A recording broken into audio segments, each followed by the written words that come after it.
বিয়ে বাড়ির খাবারের গন্ধে মোমো আজকে স্বপ্নে দেখলাম কি বিয়ে বাড়ির খাবার খাচ্ছি, জানো তো সেটা সন্ধ্যার সময় পূরণ হয়ে গেল। যতই হোটেলে খাও, যতই বাড়িতে ভালো রান্না করো, বিয়ে বাড়ির রান্নার স্বাদই কিন্তু অন্যরকম। এটা ছিল কি খাসির মাংস বোধহয়, তারাও ঢেলে খাচ্ছি। বিয়ে বাড়ির স্বাদটা সত্যি অন্যরকম। বাবুর্চিদের হাতের রান্না আমার সাথে হোটেলের চাইতে বিয়ে বাড়ির রান্না বেশি ভালো লাগে। কি সেন্ট, চরম সেন্ট, জিভে পানি চলে আসলো।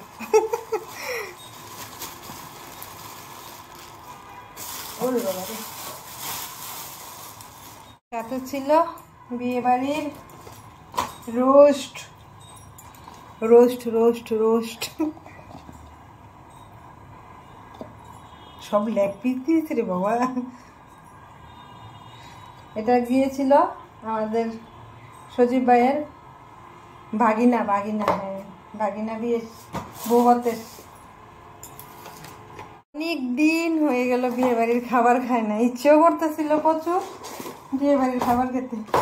বিয়ে বাড়ির সাদা পোলাও, তার তো আর কোনো জবাব নেই। কালকে বাসিটা খেলে আরো বেশি ভালো লাগবে। বাড়িতে বসে কে বিয়ে বাড়ির বৌভাতের খাবার খেতে পারে বলো? সবই যদি থাকে নসিবে, আপনা আপনি আসবে।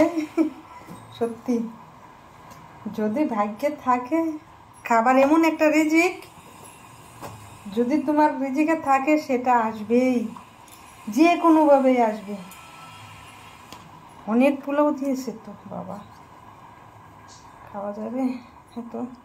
ছিল বিয়ে বাড়ির খাবার, পোলাও, মাটন, রোস্ট।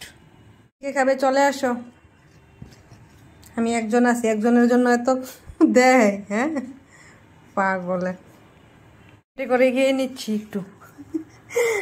বাইরে যে প্যাকেটে বা এমনিতে বক্সে খাওয়া হয় ওইটা খেতে কিন্তু বেশ মজা লাগে, সেই স্বাদটা নিতে চাচ্ছিলাম, আর প্লেটে নিলাম না।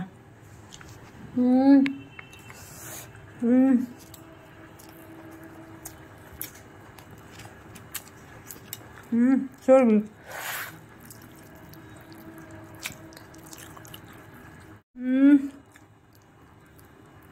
চর্বি,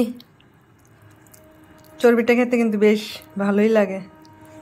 কার কার পছন্দ এই চর্বিটা? অনেকেই কিন্তু খেতে চায় না, আমার কাছে কিন্তু বেশ ভালোই লাগে।